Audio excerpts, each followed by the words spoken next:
In 2014, Brisbane G20, there was an uproar. Citizens were, pardon my language, they were just pissed off. The taxpayers bailed out the banking system and all the billionaires kept their jobs. So Jamie Dimon, he's still collecting bonuses, Goldman Sachs, all of them. None of them failed. They would have failed, but for the fact that they were all bailed out.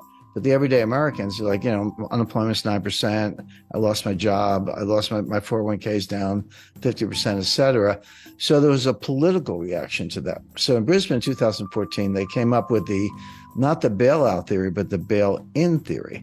And bail-in means that if a bank fails, the investors, the stockholders, the bondholders, the depositors, they have to basically pay off the creditors. They have to pay off the depositors, and only when there's nothing left would the government maybe chip in. So what? And they put the world on notice. The insured amount in Europe is 100,000 euros. U.S. is $250,000. But the whole world was on notice. That's all we cover. Over that, you're on your own. What the FDIC did on Friday was actually consistent with what they all said they were going to do in 2014. It was a bail-in. And if you had $1 billion deposit, you're going to contribute to the rescue. Within 48 hours, they did a 180-degree turn. They completely blew away the $250,000 insurance limit. They said, we're guaranteeing all the deposits, multi-billion-dollar deposits. By the way, a dirty little secret about what happened at the White House. I said that, the Silicon Valley billionaires were all crying about all these little startups and all this stuff. The truth is, a lot of what Silicon Valley Bank was financing was green technology, but they were in the White House sweet spot by saying green, and they were. That was actually what they were financing. Everyone thinks, oh, somebody's working on an app. They weren't apps. They was like battery power. So they get bailed out. At the same time, on Sunday night, now we're talking March 12th, they closed another bank, which was Signature Bank. Something about S, Silvergate, Silicon, Signature, all the S's were going down. Now, Signature Bank was another interesting case, which was Barney Frank was on the board of Signature. And if that name rings a bell, just think of Dodd-Frank. Dodd-Frank, 2010, 1,000-page legislation. I know I met Barney. I know Chris Dodd very well. That was supposed to solve all the problems of the 2008, 2009 financial crisis, et cetera. Here, the author of the bailout legislation is on the board of the bank, and his bank gets shut down. Well, what's up with that? They bought government bonds. And when interest rates went up from 10-year note, treasury note yield to maturity went from 1 3/4 to 4, all those bonds lost 80% of the value. That's what happens on long duration bonds. Bond math is simple: rates up, price down, vice versa. While the rates were up, the price was down. So they were underwater and insolvent, and they got shut down. So Barney Frank's out whining the next day. He's like, hey, yeah, but that's true of every bank in the country. There's not a bank out there that didn't load up on treasury bonds at 1 3/4.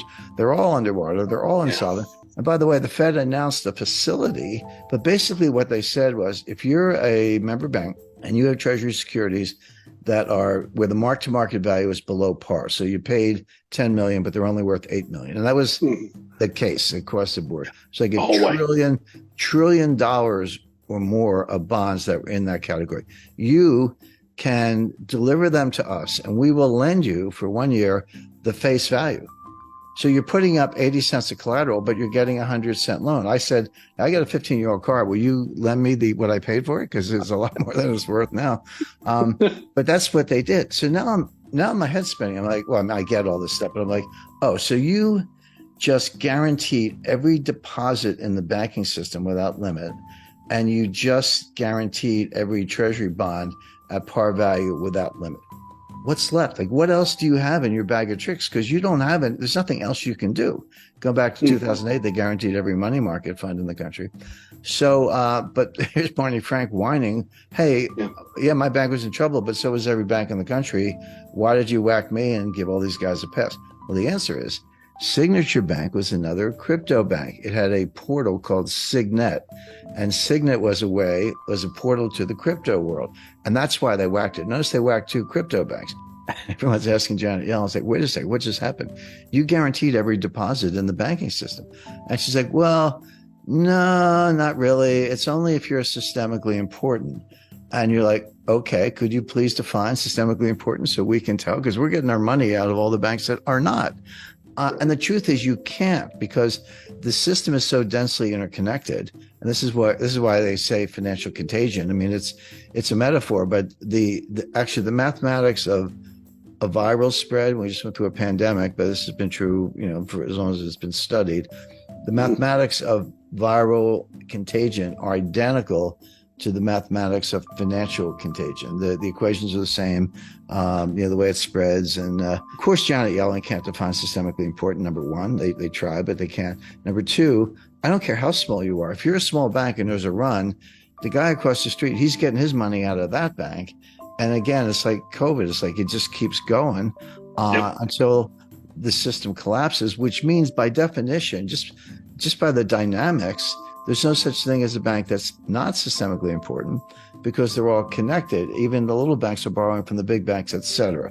So Janet Yellen hemmed and hawed and didn't have a good answer. She never does. She's not that bright. And so there we are. So the Fed has guaranteed every bond at par value, even if you're worth 20% less. And the FDIC has guaranteed every deposit. And Janet Yellen can't give you a good definition of what's covered and what isn't. Okay. Now a week goes by. What's on tap for the next weekend? Again, Friday night press release, shotgun wedding, Credit Suisse and UBS. Now you're talking to big guys. These are two of the biggest, oldest banks in the world. I think Credit Suisse have been around since the 1870s, maybe, and I'm not sure about UBS, but they were the two biggest banks in Switzerland. So Credit Suisse fails, and they get taken over by UBS. Okay. And now everyone's like, oh, what's next? Who's next? And there's a list. I'll go through it in a minute. What factors come into play? How can I think about whether a bank is likely to fail or not, regardless of whether they're getting bailed out? And there are two metrics that are really good.